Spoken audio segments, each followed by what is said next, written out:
Batwing number 18, written by Fabian Nicieza, art by Fabrizio Florentino. These are difficult names. So, last issue left off with Batwing in his civilian gear, possibly being shot, and then Matu having Sky Pirate about to bomb the hell out of his house. And we pick up with that second one, where Matu's trying to call Batwing over his comms, and he's like, all right, if he's not going to answer, I'm just going to take care of this. And he sets up a whole setting of like locking down the base, rooftop failsafe activating, and then we see Sky Pirate give the order to just completely annihilate this base, but not before we see a few little escape pods flying their way out. So then we cut over to, well, we see Sky Pirate like over top the base, and he's like, yep, all right, that's good. And they fly away in their ship. And then we cut over to the rich guy, Mr. Marksbury, who called for the hit in the first place. He's like, yeah, you blew it up, right? And he's like, yep, nope, here's all the video and stuff like that. It's totally gone. The building was empty except for the guy that we pinned as being Batwing. He was in there. So, yeah, he's dead. Give me my money. And I was like, all right, cool. Payment's in your account. What are you doing next, buddy? And he's like, oh, I'm going to go steal stuff off one of your ships. And he's like, you do know you just said that to me, right? And he's like, yep, bye. So at that point, we cut over to the courthouse where David was seemingly shot dead, but it turns out that Dawn, who was the one who shot him, actually just shot him in the leg so that he wouldn't be able to give chase as she let Marksbury's kid get out of there. And so he just screams like, no, I can't believe this has happened. So David's loaded up into the ambulance, and he tries calling Matu. There's no answer, and he's like, okay, I'm not getting any answer from Matu here. And also, I hear a bunch of fire trucks in the general area of our home base. So I'm a little bit concerned, all things considered. So we cut to the hospital. David's already on crutches with his leg bandaged up. And then all of a sudden, Matu is brought in, and he has severe injuries. He has burns all over his body. David sees this, and he's like, oh, God, what happened? What's going on?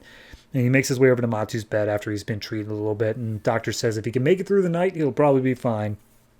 And as he's trying to talk to Matu, Matu very weakly reaches out and tells him, go back to the Children's Harbor, the place where you were raised, and just go there. So David's like, okay, yeah, whatever you need. I'm out. I'm on my way. So first he makes a pit stop over to their base of operations. And he's like, okay, so this place is gone. Like, there is nothing left. The little security things he activated basically wiped all the computers clean so that nobody could do anything with it, and everything's destroyed. So I could call up Batman and use the Batman Inc. money to, like, get some more, but would he, like, even be willing to give it to me? Because I'm kind of on the side of maybe I should have killed people right now. We see that Sky Pirate is still keeping a watch on the area. They get a facial recognition on David, and they're like, boss, I think we might have killed the wrong guy. And Sky Pirate's like, I got paid and I do not care, so whatever. So they just don't even care that Batwing's still alive. We see Marksbury is meeting with Dawn, and it's like, oh, you got my son out of jail? No one knows where he is except for me and you, right? And she's like, yep, absolutely. He's like, all right, here's your money and a little extra something. And then he tries to shoot her because, of course, she knows where the son is and got to tie up those loose ends. But she gets the upper hand on him and then jumps off a cliff into some jungle below. So she's still probably alive. David makes his way back to the police headquarters, and as soon as he walks in, some cops are giving him a hard time of like, hey, because of you, our fellow officers are dead. And he just uses his crutches to beat the crap out of him, and he's like, I don't want to hear it. Not today. Never again. And as he's about to be chewed out by his boss, he's like, I don't want, whatever you're about to say, they're the ones who started it. And basically the boss says, like, look, you are more of a hassle than you're worth right now. I'm letting you go. You're suspended until we can get to the bottom of the death of those cops in there. So just get out of here. And he's just like, hey, I don't know what you think happened in there, but like this isn't my fault, and I don't know how you could think it was. And it's revealed that turns out that Dawn framed David by using his own gun to shoot those cops. So, oopsie. So anyway, he makes his way back to the Children's Harbor. He has some flashbacks to like early love and how he was raised, hearing Matu and stuff like that.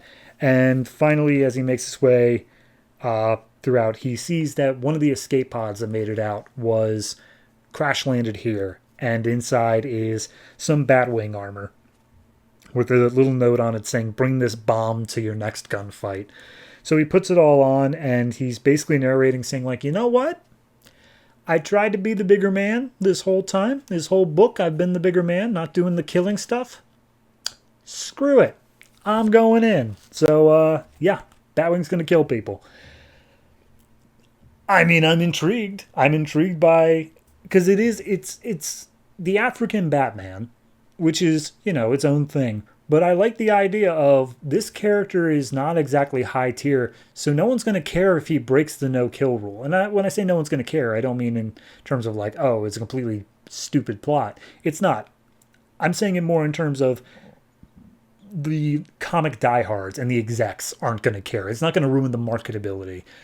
I'm intrigued to see it, is the long and short of what I'm saying. I really want to see exactly how all this plays out. So, yeah, no, it's a fun little book. It doesn't take itself too seriously. I mean, don't get me wrong, this issue was heavy as hell, but it's still doing, like, the fact that it had a little moment in there where Sky Pirate was like, I got my money and I couldn't care less. Peace. So, yeah, overall, I got to give this one it's a 7. It's fine. It's like a nice, solid book. It's a read that I'm never dreading each week, but it's still not doing anything that's boosting it to the top of the pack either. So, 7.